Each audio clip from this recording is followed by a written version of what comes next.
Hello everyone. तो आज के वीडियो में एक अलग टॉपिक है।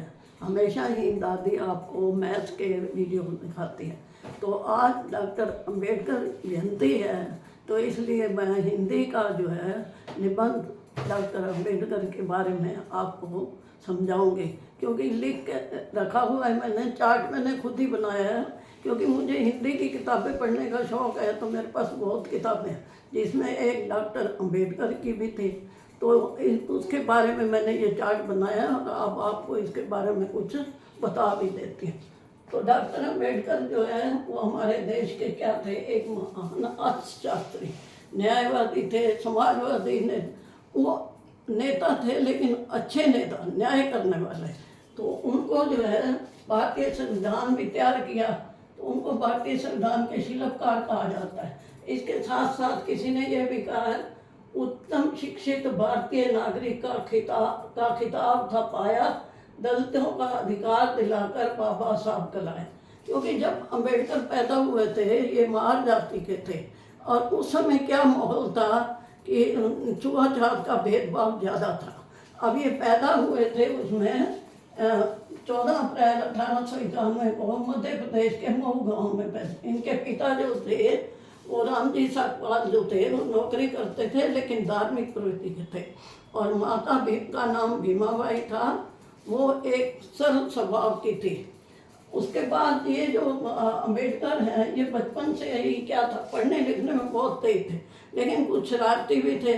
तो इनकी माँ के पास कभी कोई आता कहने कि भाई ये अंबेडकर ने हमें मारा पीटा, तो माँ इनको समझाती, तो ये कहते मैं नहीं करूँगा, लेकिन इनका स्वभाव ऐसा था, अगले दिन फिर शिकायत आ जाती। तो इस तरह बचपन में होते हैं कई बच्चे, तो ये भी थे। इन्होंने 17 हाई स्कूल में शिक्षा प्राप्त की और फिर माध्यमिक शिक्षा मुंबई में की। अब 1913 में उस समय बड़ौदा के जो महाराज थे सियासी राव गायकवाड़, वो किसी न किसी को छात्रवृत्ति देते थे। उन्होंने इनको छात्रवृत्ति दी और उससे ये काम दूसरे कोलंबिया विश्वविद्यालय में शिक्षा पढ़ने गए, और फिर ये इन्होंने MA PhD प्राप्त करी। उसके बाद ये इन्होंने तो पढ़ाई बहुत की, इतिहास, समाजशास्त्र, दर्शन शास्त्र, राजनीति, सब में डिग्री प्राप्त की। इतनी मतलब पढ़ाई जो है किसी ने लगता नहीं किसी ने करी हो हमारे इंडिया में, इतने लगातार पढ़ाई। 1916 में ये लंदन स्कूल ऑफ इकोनॉमिक्स में गए और शोध कार्य किया। अब शोध कार्य का टॉपिक क्या था, रुपए की समस्या, इसकी उत्पत्ति और समाधान। उसके बाद जो है ये 1928 में जो है इन्होंने मुंबई सिलेनियम कॉलेज में अर्थशास्त्र के प्राध्यापक पद पर ज्वाइन किया।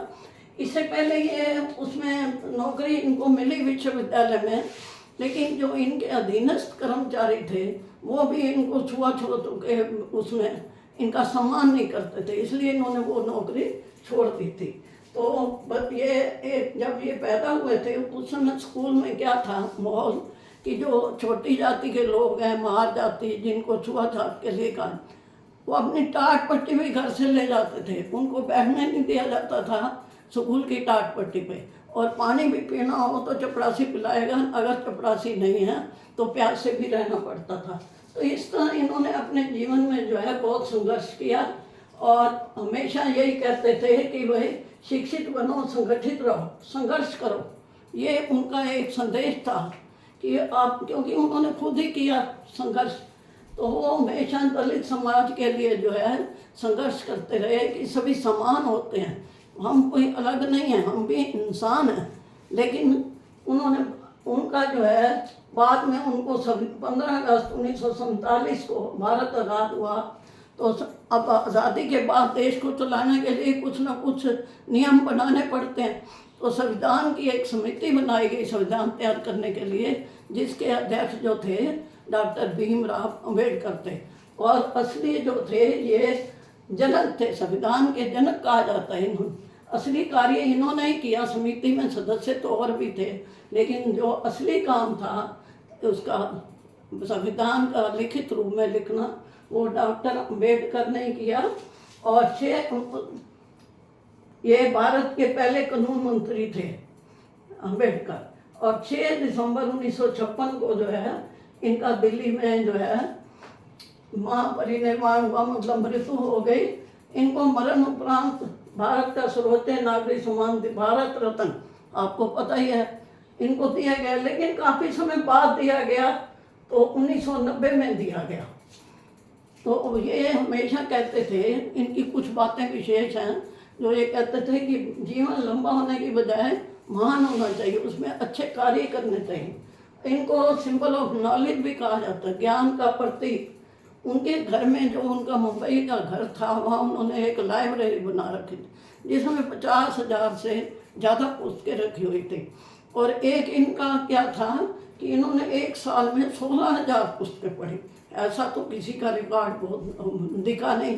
तो इन्होंने एक साल में 16,000 पुस्तकें। उसके साथ साथ ये कहते थे, कदम ऐसा चलो कि निशान बन जाए, काम ऐसा करो कि पहचान बन जाए। ये ज़िंदगी तो सभी जी लेते हैं, मगर ज़िंदगी जियो तो ऐसी कि सबके लिए मिसाल बन जाए। मतलब अपने जीवन में कुछ ना कुछ अच्छा करो। तो ये सारा जीवन जो है दलितों के उद्धार के लिए इन्होंने संघर्ष किया। और बाद में इनका झुकाव बौद्ध धर्म में हो गया। तो अक्टूबर 1956 में लाखों अनुयायियों के साथ बौद्ध धर्म में शामिल हो गए। लेकिन ज़्यादा टाइम नहीं हुआ बौद्ध धर्म में, फिर इनका जो है मृत्यु हो गई।